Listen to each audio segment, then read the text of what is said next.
किसी ने बड़े कमाल की बात कही है कि जेब खाली हो तो फिर भी मना करते नहीं देखा मैंने, पापा से अमीर इंसान नहीं देखा मैंने। नमस्ते दोस्तों, मेरा नाम महेश रबारी सांचौर जालोर से। आज मैं मेरे इस नए मोटिवेशनल स्टोरी के साथ माँ की ममता व माँ के प्यार की काफ़ी लोगों ने लिखा, पर पापा का क्या महत्व है उस पर छोटी सी कहानी है। बहुत ही सुंदर व इंटरेस्टिंग कहानी है जो मैं आपको इस मोटिवेशनल स्टोरी के जरिए आपको मैं बताऊंगा। आज मैं कहानी उस एक लड़के की बता रहा हूँ जो इंजीनियर की पढ़ाई कर रहा था, और उसी समय की जो कहानी है जो मैं आपको इस स्टोरी के माध्यम से आपको सुनाऊंगा। एक लड़का इंजीनियर की तैयारी कर रहा था। उसके फादर हमेशा कहा करते थे पढ़ाई करो, इंजीनियर की तैयारी करो, बड़ा इंजीनियर बनो। लेकिन उस लड़के की एक विश थी कि उसे एक बाइक चाहिए था। वह अपने पापा से कहता था कि मुझे सिर्फ एक बाइक दिला दो, दोस्तों के पास गाड़ी है, आने जाने के लिए सब सुविधा है, पर मेरे पास बाइक नहीं है, मुझे बाइक की व्यवस्था करो। पर पापा ने उसे मना कर दिया कि बाइक मैं तुझे नहीं दिला सकता, बाइक के लिए अभी मेरे पास इतना बजट है नहीं कि मैं तुझे बाइक दिला सकूं। तो उस प्रकार के जवाब सुनने के बाद जब उस लड़के ने कहा कि मुझे आप बाइक नहीं दिलाओगे तो कुछ नहीं, उस लड़के ने अपने पापा के साथ बहस कर दी। एक दिन उसके फादर ने उसे इतना डांट दिया कि परिवार का खर्च कैसे चलाना पड़ता तुझे पता है या नहीं? तुझे तो सिर्फ इतना पता है कि ये कैसे आता है, कैसे जाता है, इस कमाई को किस आधार से करना है, वो तुझे कुछ भी पता नहीं है। फिर भी मैं तेरी हर ख्वाहिशों को पूरा कर रहा हूँ, ये भी करूंगा, पर थोड़ा सब्र रख। इस प्रकार की स्थिति बनी। तब लड़के ने डिसाइड किया कि उसे इस फैमिली के साथ रहना ही नहीं है, घर छोड़ के चला जाऊं। गलत लोगों की संगत में गया।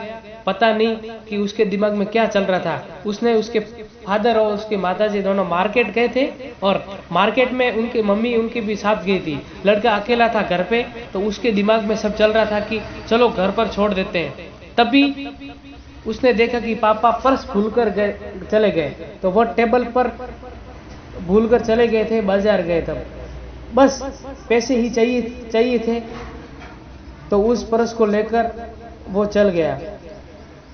और उनको पता था कि इस पर्स में बहुत सारे पैसे हैं। उसके पर्स में अपनी जेब में रखा था, और जल्द ही अपने पापा के जल्दबाजी में जूते पहनकर चलने लगा। फिर उसने आगे जाकर पता चला कि वो जल्दबाजी में उनके पापा की जूते पहन के चला गया, उसके जूते वो भूल गया है। इस प्रकार की जब स्थिति बनती है तब उनको बहुत ही गुस्सा आया और उस जूतों को वहां छोड़ दिया। और उस जूतों को वहां छोड़ने के बाद जैसे ही आगे बढ़ा तो नंगे पांव चला, तो उसके पैरों में एक कांटा लग गया, चुभ रहे थे, खून निकल रहा था। फिर भी वो आगे चलता गया। फिर उन्होंने सोचा कि इस पर्स में जो पैसे होंगे उसका मैं इलाज करवा लेता हूँ। तब वो एक हॉस्पिटल जाने के लिए सोचता है। तभी उन्होंने पर्स खोलकर देखा कि उसके अंदर सिर्फ 100 का नोट ही है, और दूसरी जेब में सिर्फ कागजात ही थे जो उन्होंने किसी के लेन देन बाकी थी हिसाब किताब के। तब उन्होंने पहली ही पर्ची को खोला और देखा कि 40,000 रुपये उन्होंने किसी से उधार ले रखे थे, उसका पूरा हिसाब किताब लगा हुआ था। तब उसने थोड़ा फिर एक और पर्ची निकाली, और उसमें बाकी जो बिजली बिल, लाइट बिल, राशन का जो भी आता था मेंटेनेंस के लिए, वो सब उनके पास था। तब उन्होंने सोचा कि जब उनको एक लैपटॉप चाहिए था, तब उनके पापा ने उसे वही 40,000 रुपये किसी दोस्त से उधार ले रखे थे। अभी तक उनका पेमेंट नहीं किया, फिर भी वो मेरी जो हर इच्छा है वो पूरी कर रहे हैं। वो उस बात को उन्होंने सब सोचा कि पापा इस प्रकार की परेशानियों को झेलते फिर भी वो मेरी विश करने के लिए भी तैयार है। कितना खर्चा हो रहा होगा, ये मेरे पिताजी संभालते हैं, उसका कितना सारा घर का मेंटेनेंस रहता है जो पापा पूरा करते हैं, फिर भी उन्होंने आज तक कभी मेरे को मना नहीं किया। फाइनल में उसको एक ऐसी पर्ची हाथ लगी जिन्होंने वो छोटा सा विज्ञापन छप रखा था कि पुराना स्कूटर बेच के नई बाइक ले जाए। लड़के को समझ में आ गया कि वो बाहर क्यों गए हैं। पापा के पास जो स्कूटर था वह उस पुराने समय का, जब उनको ट्यूशन छोड़ने जाते थे, स्कूल छोड़ने जाते थे, इकलौता ही स्कूटर था जो उनकी ज़रूरतों को पूरा करने के लिए रखते थे। और उस पुरानी यादों को भी वो बेचने के लिए तैयार हो गए। तो पापा से बढ़कर शायद कोई अमीर होगा।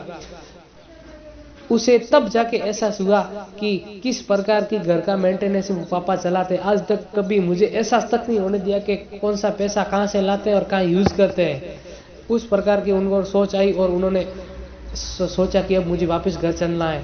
फिर वो घर की तरफ दौड़ने लगा और पैरों में जो कांटा लगा था उसका खून बह रहा है। इस प्रकार की बहुत सारी प्रक्रियाओं के साथ वो दौड़ता हुआ घर पहुंचा और घर पर वो पहुंचने के बाद उसके पापा उसे मिलने नहीं।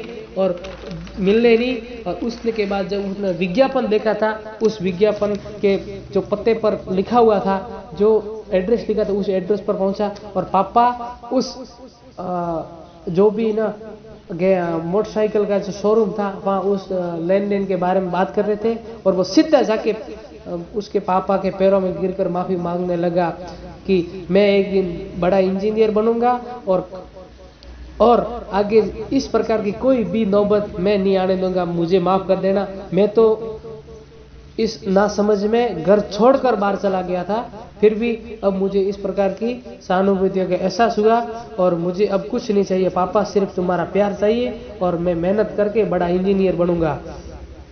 शायद किसी